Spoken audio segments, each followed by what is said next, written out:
Hi అండి. Good morning. Welcome to Siri chef. అందరూ ఎలా ఉన్నారండి? నేనైతే చాలా బాగున్నాను. మీరందరూ కూడా బాగుండాలని నేను మనస్ఫూర్తిగా కోరుకుంటున్నానండి. అలాగే మీలో ఎవరైనా మన ఛానల్ని ఫస్ట్ టైం చూస్తున్నట్టయితే ప్లీజ్ సబ్స్క్రైబ్ చేసుకుని సపోర్ట్ చేయండి. అలాగే మన వీడియోకి ఒక చిన్న లైక్ ఇవ్వడం మాత్రం మర్చిపోకండి. మీరిచ్చే ఒక చిన్న లైక్ వల్ల మన వీడియో అనేది ఇంకొంతమందికి రీచ్ అవుతుందండి.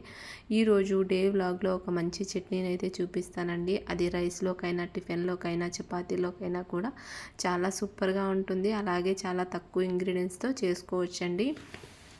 వీడియోని ఎక్కడ స్కిప్ చేయకుండా చూడండి. ఈరోజు మా బ్రేక్ఫాస్ట్ వచ్చేసి దోశ అయితే వేస్తున్నానండి. ఆల్రెడీ పల్లీ చట్నీ అయితే చేసి పెట్టాను. పిల్లలు బొంబాయి చట్నీ చేయమన్నారు. ఇంకా వాళ్ళు లేట్గా లేసారండి. వాళ్ళు లేసేసరికి నేను చట్నీ చేసేసాను.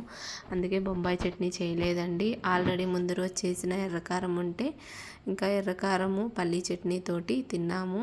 బొంబాయి చట్నీతో కాంబినేషన్ చాలా బాగుంటుందండి. ఇడ్లీ, దోశ, చపాతీలో కూడా చాలా బాగుంటుంది. ఆల్రెడీ మన ఛానల్లో నేను బొంబాయి చట్నీని ఎలా చేయాలో కూడా నేను వీడియో చేసి పోస్ట్ చేస్తున్నానండి. లింక్ని డిస్క్రిప్షన్లో పిన్ చేస్తాను. ఒకసారి చెక్ చేయండి. మా ఇంట్లో బోరు కొట్టని టిఫిన్ ఏదైనా ఉంది అంటే అది దోశేనండి. వేడివేడిగా వేస్తూ ఉండాలి కానీ తింటూ ఉంటారు. ఇంకా పిల్లలకి కూడా హాలిడేస్ కాబట్టి ఇంకా ఎవరికి నచ్చినట్టు వాళ్ళకి దోశలు అయితే వేస్తూ ఉన్నానండి. ఆనియన్ కారం దోశ ఒకరికి, అలాగే కొబ్బరి కారము దోశ అలా అయితే వేసానండి. ఇంకా అందరం బ్రేక్ఫాస్ట్ అయితే చేసేసాము. ఇంకా బ్రేక్ఫాస్ట్ చేసేసి ఇంకా ఇంట్లో పనులన్నీ అయితే కంప్లీట్ చేసేసుకున్నానండి. ఇంకా ఇక్కడైతే పిల్లలు హాలిడేస్ కదా హోంవర్క్స్ అయితే చేసుకుంటూ ఉన్నారండి. మధ్య మధ్యలో వాళ్ళకు కూడా నేను చెప్పుకుంటూ వంట అయితే చేస్తున్నాను. ఇప్పుడు చట్నీని స్టార్ట్ చేద్దాం. ముందుగా స్టవ్ మీద ఒక ప్యాన్ పెట్టుకుని అందులోకి ఒక టేబుల్ స్పూన్ ఆయిల్ని యాడ్ చేసుకోవాలండి. ఆయిల్ హీట్ అయిన తర్వాత అందులోకి ఒక 10 ఎండుమిరపకాయలను యాడ్ చేసుకోవాలండి. ఫ్లేమ్ని లో ఫ్లేమ్లో పెట్టుకొని ఎండుమిరపకాయలను ఇలా బాగా ఫ్రై చేసుకోవాలండి. ఇలా ఫ్రై అయిన తర్వాత ఒక ప్లేట్లోకి తీసుకుని పక్కన పెట్టుకోండి.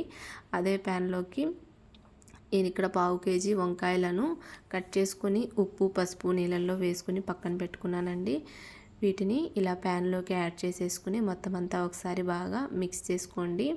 ఇలా బాగా మిక్స్ చేసుకున్న తర్వాత ఇందులోకి చిటికెడు ఉప్పు అలాగే చిటికెడు పసుపు వేసుకుంటే కనుక బాగుంటుందండి. వేసుకున్న తర్వాత మరలా ఒకసారి బాగా మిక్స్ చేసేసుకోండి. ఇలా మిక్స్ చేసేసుకుని లెడ్తో క్లోజ్ చేసుకుని వంకాయలు అనేవి బాగా మగ్గాలండి. అంతవరకు ప్లేట్ పెట్టుకుని మగ్గించుకోండి ఒక 5-6 నిమిషాల్లో.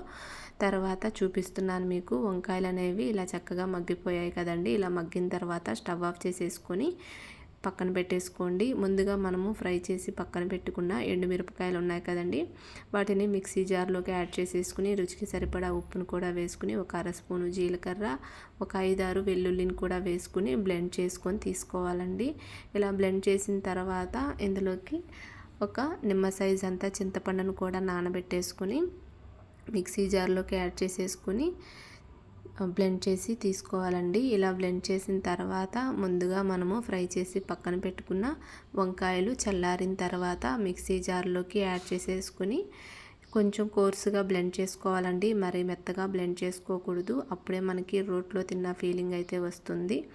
కాబట్టి ఇలా కోర్సుగా బ్లెండ్ చేసుకుంటే వంకాయ చట్నీ అనేది టేస్ట్ బాగుంటుందండి. ఇలా బౌల్లోకి తీసుకున్న పాట ఒక పెద్ద ఆనియన్ని ఇలా చాప్ చేసుకుని యాడ్ చేసుకుంటే కనుక టేస్ట్ అనేది సూపర్గా ఉంటుందండి. ఇలా మిక్స్ చేసేసుకొని ఇప్పుడు పోపు పెట్టుకుందాము. స్టవ్ మీద ఒక ప్యాన్ పెట్టుకుని అందులోకి ఒక 1/2 స్పూన్ వచ్చేసి ఆయిల్ని యాడ్ చేసుకోండి. ఆయిల్ హీట్ అయిన తర్వాత ఒక టేబుల్ స్పూను పోపు దినుసులను యాడ్ చేసుకోండి. ఆవాలు, జీలకర్ర, మినపప్పు, శనగపప్పు వేసేసుకుని అవి ఫ్రై అయిన తర్వాత 2 ఎండుమిర్చి, ఓరెమ్మ, కరివేపాకు వేసుకుని వీటిని కూడా బాగా ఫ్రై అయిన తర్వాత ఈ పచ్చడిలోకి యాడ్ చేసేసుకుంటే చాలా సింపుల్గా మనకి టమాటాలు లేకపోయినా కూడా టేస్టీగా ఉంటుందండి వంకాయ పచ్చడి అనేది. తప్పకుండా ఒకసారి మీరు కూడా ట్రై చేయండి.